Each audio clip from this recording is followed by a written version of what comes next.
Junior College, IIT, JEE, NEET Academy, Seat Guarantee Program. Welcome to IT news. This is Pawan. Palnadu జిల్లా క్రోసూలు మండలం ఎర్రబాలెంలో దారుణాన్ని చోటు చేసుకుంది. కన్న తండ్రి అతి కిరాతకంగా కొడుకును ముక్కలు ముక్కలుగా నరికి తగలబెట్టి మళ్ళీ పూడ్చిపెట్టడం జరిగింది. అక్కడే ఒక పొలంలోని ఒక పాడుబడ్డ కాలువలో అయితే తండ్రి పూడ్చిపెట్టడం జరిగింది. సో అసలు ఏంటి, కన్న తండ్రి అంటే కంటికి రెప్పలా చూసుకోవాల్సిన తండ్రి పిల్లల్ని ఎందుకు ఈ విధంగా చంపాడు, ఇంత కసాయి తండ్రి ఎలా మారాడు అని చెప్పేసి అసలు వివరాల్లోకి వెళ్తే పోలీస్ వాళ్ళు ఇన్వెస్టిగేషన్ స్టార్ట్ చేసినప్పుడు భయంకరమైన నిజాలు అయితే బయటపడ్డాయి. సో పల్నాడు జిల్లా అంటే పౌరుషానికి పెట్టింది మాటగా మీకు అందరికీ తెలిసిందే. అక్కడ నరుక్కోడాలు, చంపుకోడాలు ఎక్కువగా ఉండేవి గతంలో. ఇప్పుడు అవన్నీ సర్దుమణిగాయి, అంతా బాగానే ఉందనుకున్న టైంలో ఇలాంటి కొంతమంది ఇంకా అలాంటి మృగాలు బతికే ఉన్నాయని చెప్పేసి నిరూపించడం జరుగుతుంది. అసలు ఏం జరిగిందంటే, అతని పేరు వెంకటేశ్వర్లు. గతంలో ఆయనకి ఒక మొదటి పెళ్ళి అయింది.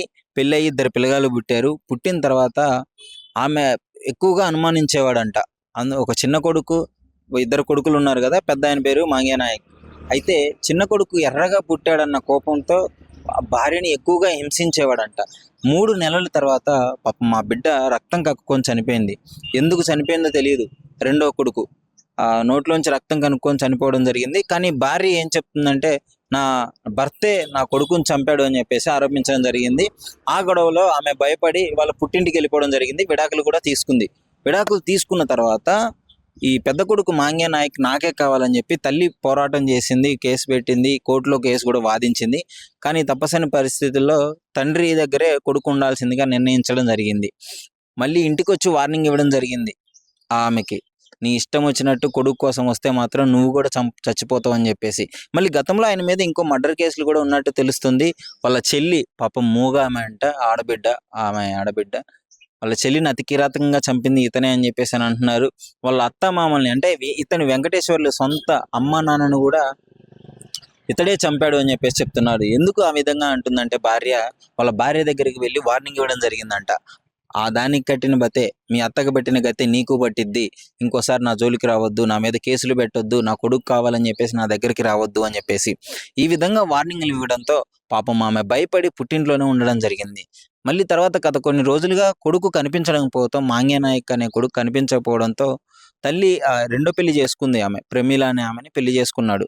ప్రమీల అనే ఆమెని పెళ్లి చేసుకొని ఆమెతో జీవనం సాగిస్తున్న టైంలోనే కొడుకు కనిపించకుండా పోయేసరిలే పాపం ఆమె తల్లి కంప్లైంట్ ఇచ్చింది. సొంత తల్లి కాకపోయినా సరే ఆ ప్రేమ ఉంటుంది కదా, పోయి కంప్లైంట్ ఇచ్చింది.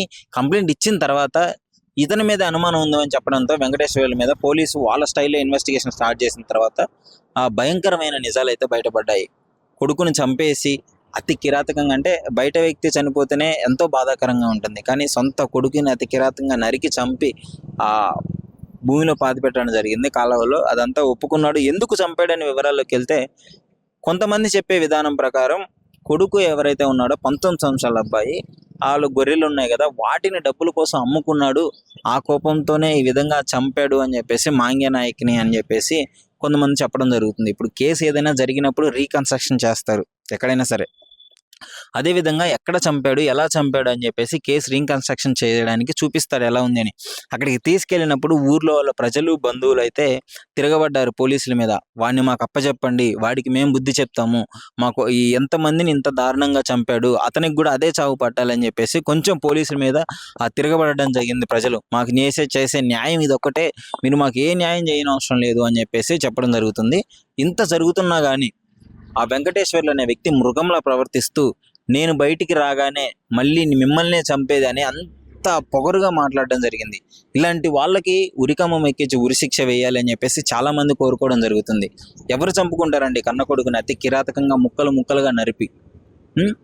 ఇలా తయారవుతున్నారు ప్రజలు. అంటే వాళ్ళు బంధువులు కూడా మాకు అప్పచెప్పండి అని అంత కోపంతో పోలీసులు అంతమంది ఉన్నా కానీ నెక్స్ట్ నేను బయటికి రాగానే 3 నెలల్లో బయటకు వస్తా, మళ్ళీ మిమ్మల్ని వేసేదని అంటున్నారు. ఆవిడ ధైర్యం చూడండి ఏ విధంగా ఉందో. అంటే ఇంత క్రూరంగా, ఇంత విచక్షణ రహితంగా బిహేవ్ చేస్తున్నారు. అంటే కన్న కొడుకుని చంపడము, కన్న తల్లిని చంపడము, చిన్న బిడ్డని చంపడం. అంటే వాళ్ళ తల్లి కలర్ రాలేదన్న ఉద్దేశంతో కొంచెం ఎర్రగా పుట్టాడని అనుమానంతో ఎవడికి పుట్టాడు, ఎక్కడ పుట్టాడు అని చెప్పేసి ఈ విధంగా మాట్లాడడం జరుగుతుంది. ఇలాంటి వాళ్ళ మీద ముందుగానే కంప్లైంట్ ఇవ్వాలి. ఇంత లేట్ చేసి ఇంతమంది చనిపోయిన తర్వాత లేట్ చేయడం వల్ల ఈ చూడు కన్న కొడుకును కూడా పోగొట్టుకోవడం జరిగింది. సో ఇది పల్నాడు జిల్లాలో ఎర్రబాలెంలో అయితే జరుగుతుంది. ఉద్రిక్త వాతావరణం అయితే అక్కడ నెలకొంది. అసలు మీ అభిప్రాయం ఏంటి చెప్పండి? ఈ విధంగా ఇంత క్రూరంగా మారిన వాడికి ఎలాంటి శిక్షలు పెడితే బాగుంటుంది? ఇంతమందిని బలి తీసుకున్న వాడికి ఎంత కఠినంగా శిక్షలు ఉంటే బాగుంటుందని చెప్పేసి మీ అభిప్రాయాన్ని మీరు కామెంట్ రూపంలో ఐడ్రీమ్ న్యూస్తో షేర్ చేసుకోండి. నిజంగా ప్రస్తుతం ఉన్నటువంటి సమాజం దేనికి ప్రయారిటీ ఇస్తుంది? ఆర్థిక సంబంధాల చుట్టూ మాత్రమే తిరుగుతోంది. మళ్ళీ ఎన్నికలంగానే చాలా విరక్తి కలుగుతాం.